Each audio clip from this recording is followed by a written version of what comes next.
Olá, hoje eu venho trazer para vocês um pensamento sobre cenografia.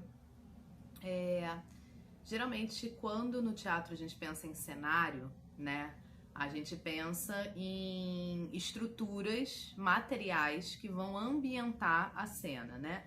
Então, por exemplo, aqui atrás tem uma estante, tem uns objetos, né? Então, isso seria o cenário do meu vídeo. E esse cenário no teatro, ele pode tanto ser modificado, ele pode ser um painel, ele pode ser, né, tecidos, mas a gente tem uma certa relação com o pensar cenografia, cenário, como essa estrutura fixa que vai estar ali sendo construída para o espetáculo, para a cena. Hoje eu trago uma reflexão que parte muito de algumas manifestações do Oriente, assim, principalmente do Sudeste Asiático, que vai trabalhar o conceito de cenário como algo mais expandido, né?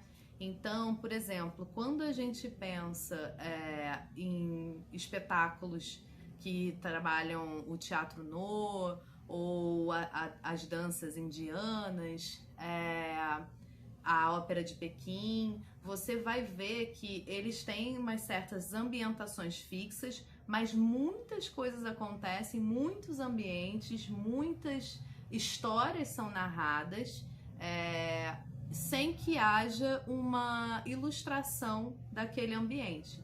Então todo esse material cenográfico, ele está contido no repertório gestual desses atores e atrizes que vão através da dança, através do gesto, através dos signos, conduzindo as pessoas a imaginarem aquele ambiente, né?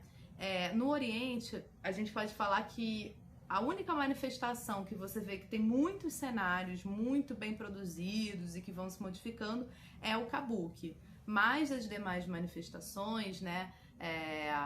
Não sei, teatro de baile, todos eles você vai ver elementos que vão estar desde num certo, numa máscara facial, numa certa narrativa vocal que vai remeter a essas ambientações e que vai levar o público para essas atmosferas sem necessariamente você ter que ter efeitos cênicos. Então, qual é o jogo, né? Quanto mais você omite essas tendências assim de trazer muitos elementos, mais você estimula a imaginação. Quem trabalha muito isso também, né, que trabalha essa coisa do espaço vazio, é o Peter Brook, que vai beber em várias fontes. Também o Peter Brook, né, assim como o Eugênio Barba, ele era um diretor cosmopolita, né? Então ele traz pensamentos, artistas de vários lugares do mundo e trabalha com várias tendências estéticas, mas ele tem essa assinatura de que é deixar esse espaço para a imaginação, né, da plateia, e isso vai fazer com que talvez até expanda mais o efeito interno, né? Na Ópera de Pequim, por exemplo, tem alguns momentos onde os atores, eles fingem que eles estão no escuro, mas a luz não é apagada. Eles fazem a encenação, tipo, tocando nos objetos, derrubando coisas, simulando obstáculos, que todo o público tá vendo que eles não estão realmente no escuro. Mas a partir desse movimento, né, essa cenografia do movimento físico, eles conseguem ambientar e criar uma verossimilhança a partir de códigos, né?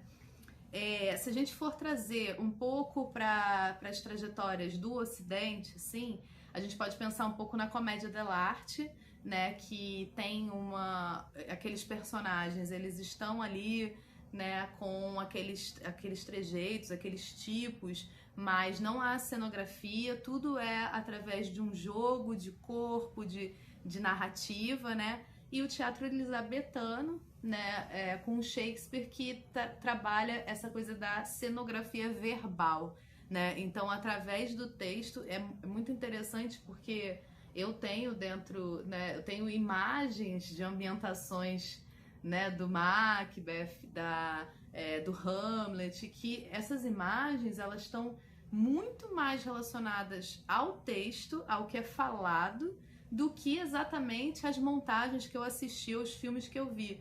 Então eu acho que o Shakespeare, ele tinha essa capacidade assim de criar uma densidade, uma atmosfera através da narrativa, né? Ele ia falando daqueles cenários dentro dos textos, daquelas sensações, e você ia embarcando ali, né,